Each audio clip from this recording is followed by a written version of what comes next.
Hi guys, this is Danny Flexen. This is Joe Leigh.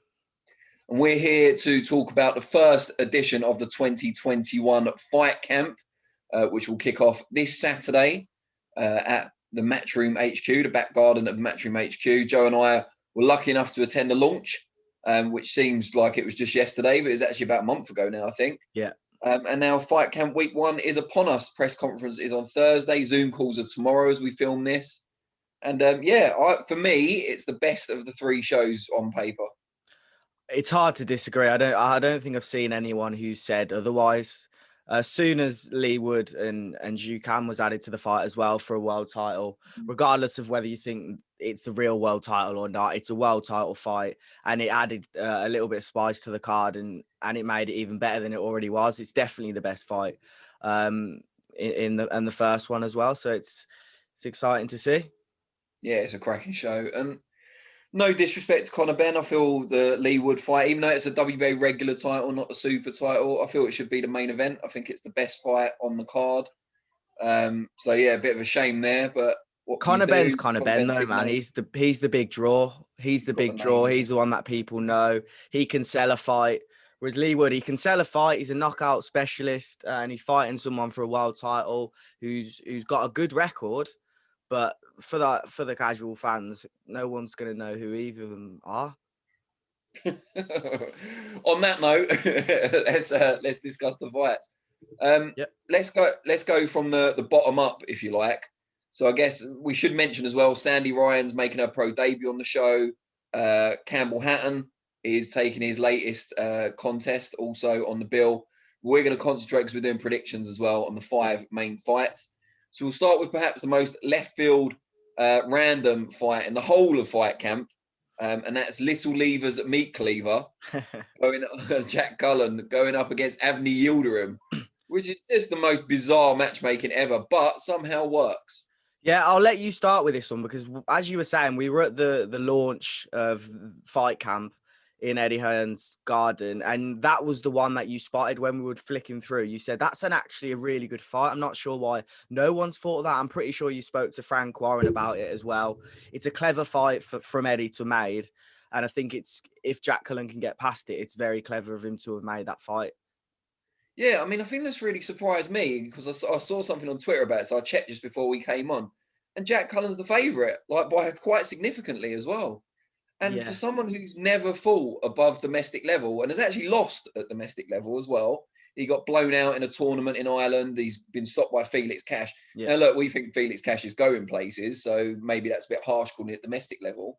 But he was on the fortunate end of a draw with Zach Chelli only 2 fights ago. You know, I mean, that's like English title level as it stands based on results.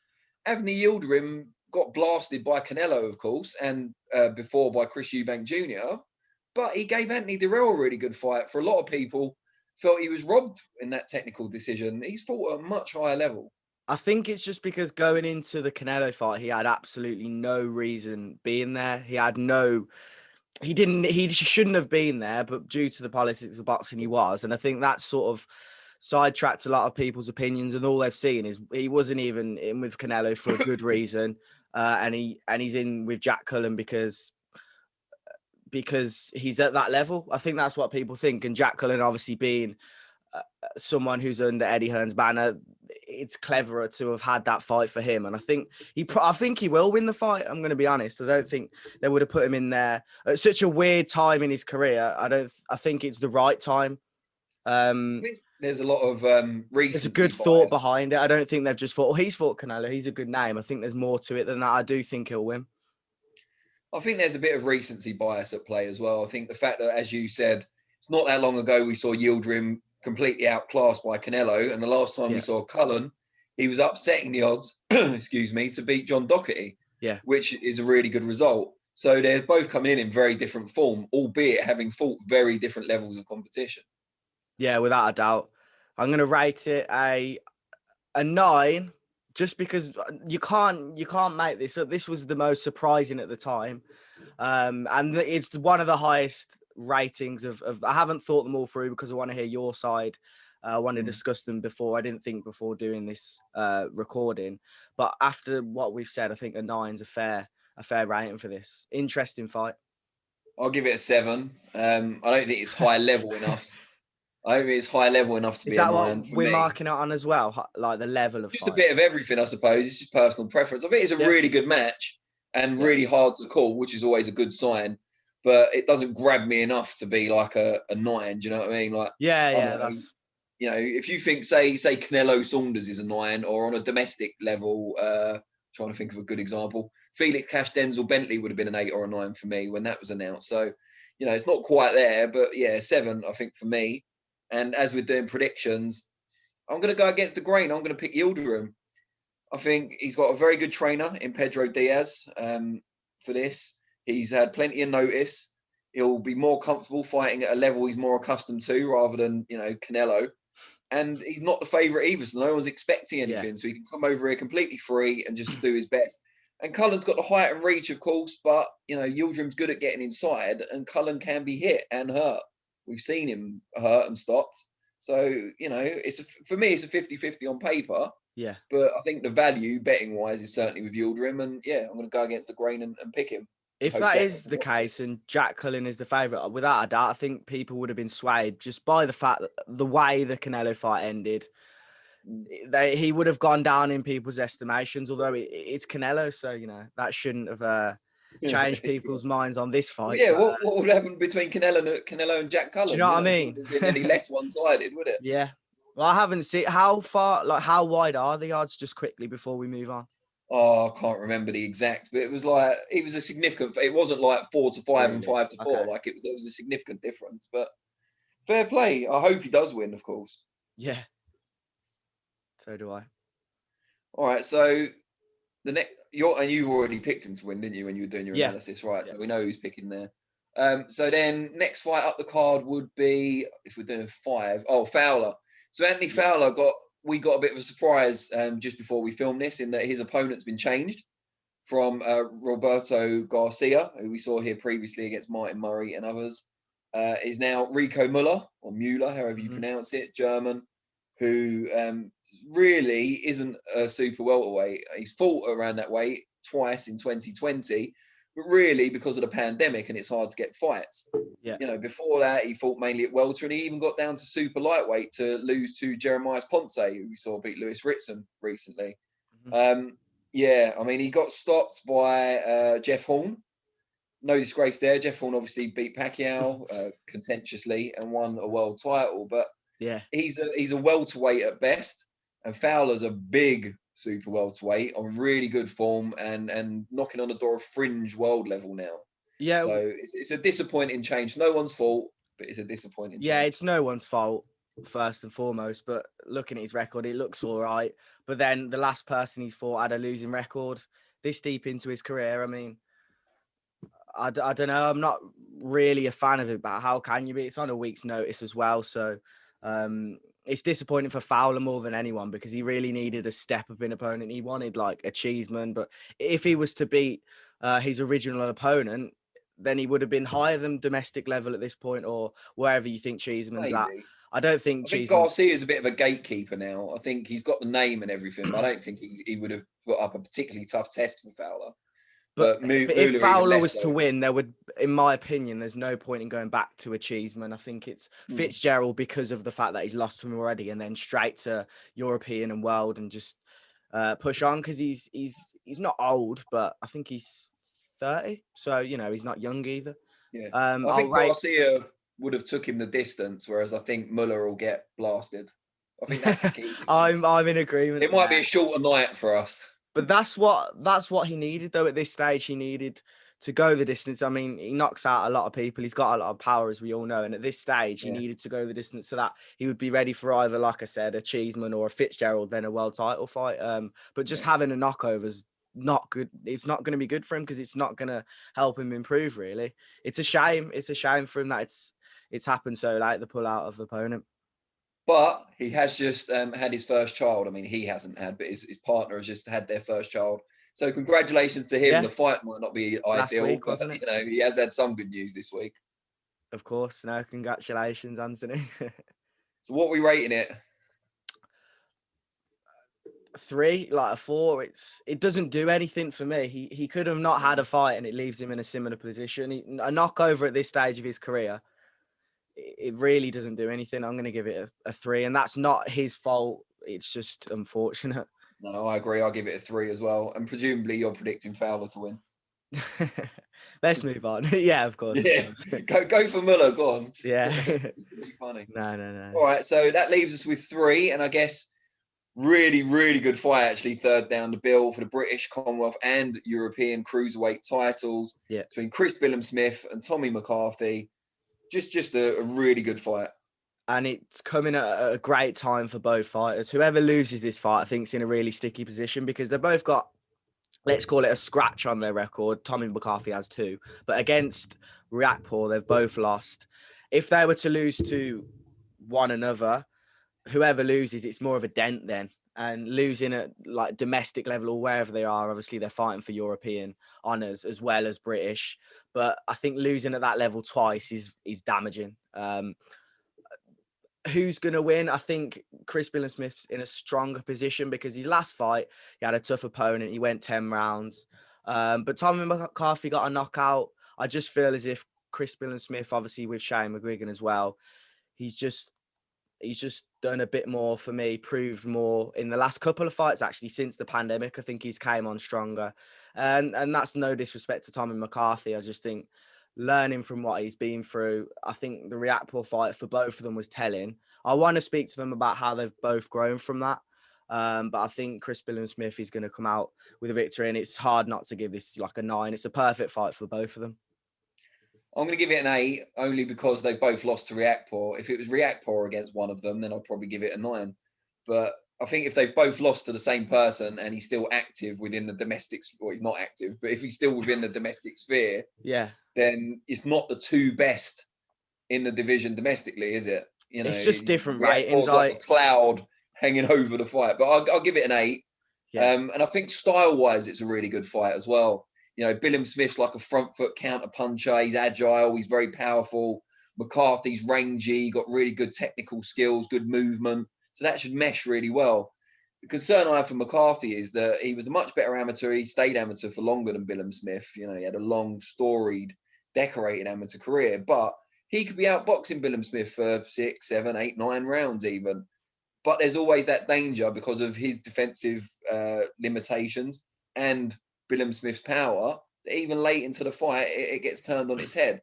I'm not saying that's exactly how it's going to go, but I do favour Billam-Smith. I think he's the more versatile fighter. I think he can box in a few different ways. I have huge respect for Shane McGuigan as a trainer. Not that I don't respect McCarthy's coach as well, but McGuigan really lately has impressed me. And also is on a great run of form, thriving stable of fighters. And Billam-Smith gets regular sparring with Lawrence Okoli, who's one of the best, if not the best, cruiserweights in the world. I think Breedis is moving up now, isn't he? So he probably is the best cruiserweight in the world right now. So yeah, Billam-Smith for me, but yeah, best fight on the show. What happens to the loser, Danny? Good question. I mean, McCarthy's already been brought back to an extent from that loss to Riakporhe, hasn't he, to win the European? Could he go back to that sort of level? Will Billam-Smith hold on to the European for a while before he makes his assault on world level? Don't know. Yeah, it's tough because they're both 30 as well. I mean, it's not old, but it could be quite telling. I think more so for McCarthy if he loses. But I think he started a bit younger as well, so he's probably not quite as fresh as Billam-Smith. Yeah, he did. He probably needs this win more, but yeah, I mean, neither of us think he's going to get it, unfortunately. All right, so we come to the official chief support, although I feel it should be the main event. But Leigh Wood challenging for the WBA regular featherweight title against Can Xu. Yeah. This one was a bit out of left field as well. You know, we heard about Can Xu potentially unifying if he'd have been elevated to super champion with Josh Warrington before he lost his own title. And now he's coming over here not to fight Josh Warrington, who's seeking revenge of his own in September. Mm-hmm. But instead, Leigh Wood, who only recently won the British title, having lost in the semi-finals of the MTK Golden Contract Tournament. But probably a career best performance from Leigh Wood to beat Reece Mould for that title. He's never looked better. He's now with Ben Davison, who he says has brought him on leaps and bounds. It's a really intriguing fight. I think Leigh Wood's in this fight, no matter what anyone says. The only thing I will say is people might be a little bit overestimating him because of the Rees-Mogg fight, when realistically Rees-Mogg, I think, has beaten 2 people with a winning record. Now, don't get me wrong, it was a fight for the British title, so Rees-Mogg is no bum, he's no journeyman. But I think in the manner that he did it, Leigh Wood, you can't complain. But it's the level of opponent for me in the last fight. That's where I worry, because obviously Canshu hasn't fought for 2 years now. That's obviously in Leigh Wood's favour. But yeah, just can he get up to this level, because we haven't really seen him there before. And he's been at a higher level than Rees-Mogg as well. But I think now this time round, especially with Ben Davison, as you're saying, they get on really well. I know in your interview with him, he was mentioning how in the first fight he just trusted in him, and he believed in everything Ben was saying. And having spent more than 6 weeks with him for this fight, although ironically the training camp was at 6 week notice, I think we're going to see an improved Leigh Wood from the Rees-Mogg fight. And hopefully a world champion, although be it not the real world champion, Leo Santa Cruz. He won't care. Nottingham won't care. Yeah, I mean, I think it's such a good fight. Like Zoo's been active. He's coming over to Britain, where the officiating hasn't been, beyond reproach in recent times. You don't really want to talk about that too much, but that does favour the hometown fighter or the home fighter. Ben Davison effect, obviously. I saw he got a lot of criticism over the weekend for punditry on BT Sport. I didn't think there was anything wrong with it. I thought it was a bit harsh at times, but yeah, I mean, any fighter that's worked with him never says anything bad about him. So whatever people think of him as a TV personality is irrelevant largely to this fight, because Leigh Wood loves him. Most of his fighters love him, and he's obviously improved Leigh Wood. There's no doubt about that. He's a big puncher. If he can hurt Canshu, I think that'll be a big pivotal point in the fight, because Canshu's a volume puncher. And once he gets over any ring rust that's there, he'll be coming forward, throwing lots of shots over and over and over, and he'll try and overwhelm Leigh Wood. So if Leigh can hurt him, then that's going to stem the tide a little bit. And I think that's key to whether he wins the fight or not. But yeah, I mean, it's an excellent fight. It's not, on paper, it's not a 50-50, is it? So I think I'd probably give it a 7. What would you say the percentage is then, in terms of favourite? 60-40. I'm going to give it I'm going to give it a 7 as well, because similar to what you've kind of said, I think. Did you watch Canshu's fight, where he's got a lot of speed on him? Do you see where he was punching his opponent like very fiercely in combinations, and then the referee fell over? Yeah. I think if Leigh Wood can get past the first sort of 5-6 rounds and make sure he tires out a bit, Canshu, then he can start to implant his game plan. But it's a close fight. I think it's a 50-50 in my opinion. Although I have mentioned Rees-Mogg is not the toughest opponent, I feel like Leigh Wood's been at a good enough level. And Canshu hasn't fought for 2 years. So having said all of that, I think 7 out of 10 in terms of the rating. But it's a real close fight. I think it's a 50-50. So with that in mind, who are you picking? It's a 50-50. That I can't pick. It's a prediction video. You can't not pick someone. I'll pick a draw. I'll pick. I honestly couldn't pick, because if I was to pick, I'd pick someone. Seriously, I'm not joking. It's a prediction video. You can't sit on the fence. Leigh Wood. If you were down to your last pound and you had to bet it, who would you bet on? Leigh Wood. Cool. I'm gonna go for Leigh Wood as well. I think all things being combined, it'll just be perfect on the night, and he'll be able to win it. Right. So the main event of the evening, Conor Benn, Adrian Granados. Granados fought at a much higher level than Conor Benn. He's mixed in world class. He's given most of them tough fights. He's been on the wrong end of some questionable decisions. Yeah. The only person who's really wiped him out was Danny Garcia, who's a huge puncher and a world-class fighter, former world champion, of course. But most of his best performances, Granados, I would say, have come at 140 rather than 147. And Conor Benn's in fierce form at the moment. What would you make of it? I think That's completely right. He's in fierce form, and I'm not sure why he's gone from Vargas to Granados, because there's not much difference in them. I want to speak to both I agree. guys in the Zoom calls tomorrow about how much of a level up from Vargas is this fight for Conor Benn specifically, because they've both been at similar levels. Vargas has fought world champions, Granados has, and they've given them tough fights. Obviously, this was sort of, I feel like the build up to this fight, to Benn versus Vargas was very similar. We're saying, he's fought this, he's fought him, he gave him a great fight, he knocked down Khan, and now we're saying similar things. He gave Adrian Broner a great fight, did Granados. So it is strange, but saying that, he's fought 3 times since the pandemic, Conor Benn, and he's keeping active. So there's nothing wrong with fighting two people at kind of a similar level in the space of, what has it been like? It was April, the last fight. So, sooner rather than later, he's going to be fighting higher levels towards the end of the year. I can imagine him being out once, maybe even twice more. So there's not too much to complain about. And I think Conor Benn's always exciting. I think it deserves to be the main event. I think we could see an ending in similar fashion, not so early, because Granados is very game. And I feel like he's got a lot to prove. But it's a 6 for me, just because of the fact that Vargas is just such a similar level of opponent, and he could have stepped up a little bit more. Yeah, I mean, I'll give it a 6 as well. I think it's just above average. Conor Benn's always in exciting fights, as you say. So's Granados. Yeah. I think it'll be really entertaining to watch. I just think physically it might turn into a bit of a mismatch. I think Granados' will and skill will keep him in the fight for longer than Benn's last opponent. But I just think he's going to be out-muscled, outgunned ultimately. But it's like you said, I completely agree. I think it's very similar type of fight to the Samuel Vargas one. I don't think it's a significant step up. Imagine it was Benn against Avanesian for the European title. That would be amazing main event. Would have got a 9. I mean, that's what we want now for Conor Benn. I think everyone accepted him being matched sensibly for so long now, because, he didn't have much of an amateur background at all. But now he's at a level and he's saying the right things and he wants to win a world title. We want to see him push on now. And he's going to be entering his physical prime. So let's test him.